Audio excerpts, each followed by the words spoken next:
What is going on, Panthers Nation? Carolina Dad here, your host of the Two Growls One Roar podcast. Hey, bonus episode here today. I know I originally said I'm not going to record anything until we go live the day of the draft, which is Friday night.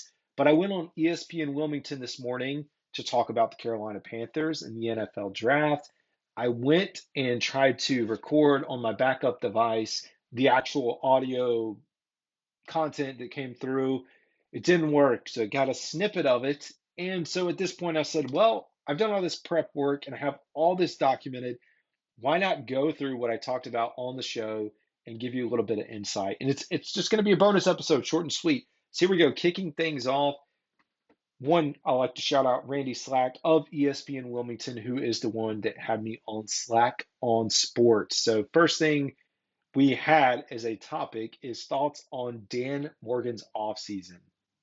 I said right now I would give him a solid B plus. You could probably move that closer to an A depending on the outcome of the draft. He got a playmaking wide receiver in Johnson, secured the interior offensive line as well as defensive line, and extended Derek Brown.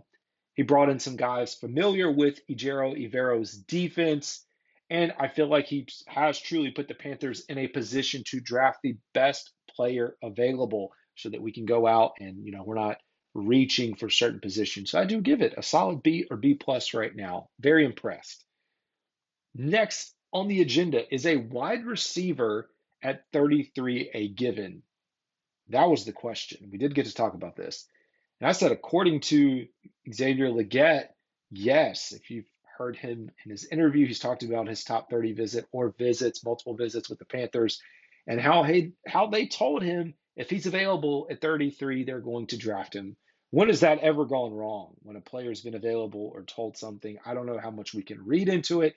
Just like how much can we read into Deontay Johnson being told he is the number one receiver, going to be the primary read, getting all the looks. We'll let those things play out. But I do think it depends. Like the question is a wide receiver going to be taken at 33? I think it depends on what other players are available.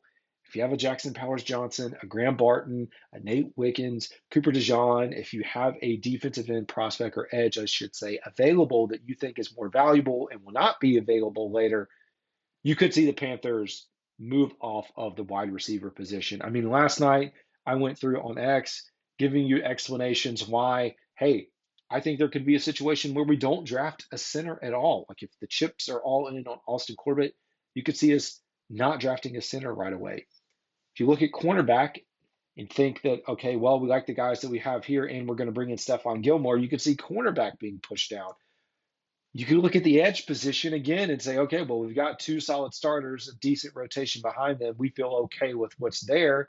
You could see that need being pushed out. Like I could find situations, even wide receiver.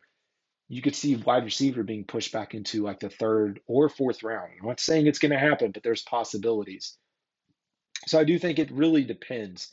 It's hard for me to imagine, at least right now, that the Panthers do not get a wide receiver at all in the second round. Like if I had to say, like, will the Panthers draft a wide receiver in the second round, whether that's 39, whether they trade back from 33, I feel like they have to get a receiver.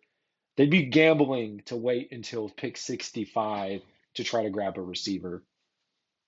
There you go. Any chance of the Carolina Panthers move up? I'd say that the odds seem very low. I know Dan Morgan has kind of left things on the table. It doesn't make any sense for the Panthers who've given away so much capital to give away more capital to move up. You'd have to have a show-stopping player that maybe fell, and I'm talking like a Marvin Harrison Jr. somehow. It's not going to happen. You have someone of that caliber that falls later and later and is sitting on the board, and the Panthers are like, oh, wow, we've got to go up and get this guy. So I don't see that happen. I see more likely a scenario, whether it's 33 or 39, that the Panthers decide to move back, get a little more capital. And that capital, when we talk about moving back, like it could be capital this year, it could be capital for next year. Remember, we don't have second round pick next year, so that could also be on the table. What is the team's draft philosophy? I've kind of hinted at that a little bit along the way. Here's the way I see it. Like ranking the needs right now, wide receiver, cornerback, I actually have inside linebacker above edge. I think inside linebacker is a weakness of this team right now and more of a weakness than people think. And I wouldn't be surprised if we go out and get a Peyton Wilson early in the second round or with the third round pick. Then I throw up edge. I even move center down my list, primarily again because I'm putting my chips on Austin Corbett. That's just my philosophy. And I know you can't fix everything this year. Tight end and then running back. So remember, the Panthers have 7 picks, so they technically could address all of these needs, but that doesn't mean that they should. And I still like, again, drafting the best available player that can help the Panthers right away. What do I think they should do? I'm kind of back and forth on this. I do like the idea of passing on a center until possibly next year, seeing how Austin does. I know that's a gamble, but you're going to have to gamble on something. And I think for me, unless there's just a really solid player available there, you pass on that. But I think it really is going to depend, like who is available at 33 if we stay there, who's available at 39. That's really going to shape this because like coming out of day one, we'll have a much better view of what this, what's this team going to have to choose from with those picks early in the second round. Now, my updated mock draft that I'm putting out, kind of my final one. I'm not a big fan of it. Looking at this, I think I would have Leggett right now at pick 33, TJ Tampa at pick 39. I think you could probably flip those. Ben Sinnott out of Kansas State, tight end at 65. Austin Booker, edge at 101 out of Kansas. Jalen Wright, running back. I know he hasn't been one of the two, but if this late, he's not going to be available. Running back out of Tennessee. Mekhi Wingo, defensive tackle out of LSU at 142. And then Cornelius Johnson, wide receiver out of Michigan at 240. Updated mock, right? We're just going to continue to mock and mock and mock until the end. And he did ask about running backs. You've heard me talk about running backs. Chuba Hubbard, final year of his contract. Miles Sanders, underperforming, on the verge of having to have a breakout year to be around here next year. Raheem Blackshear on a 1-year contract. So I do think the Panthers are heavily going to look at Trey Benson, Jonathan Brooks, and there's a possibility that we see one of those picked at 65. Or if the Panthers have this like trade back scenario, a pick in the second or third round. Hard to imagine those guys being around in the fourth.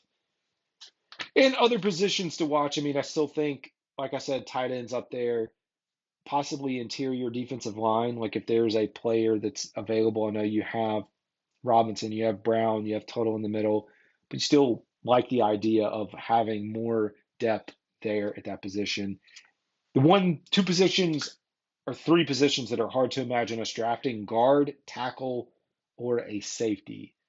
And I always say that, and then I'll go in here and I'll be shocked, but that's just my initial impression and thoughts on this. But hey, we are very close to the NFL draft. I'm going to be live streaming the draft reaction on Friday night, so I look forward to connecting with y'all when we go live and having some fun. Until then, y'all have a good one. This is Carolina Dad.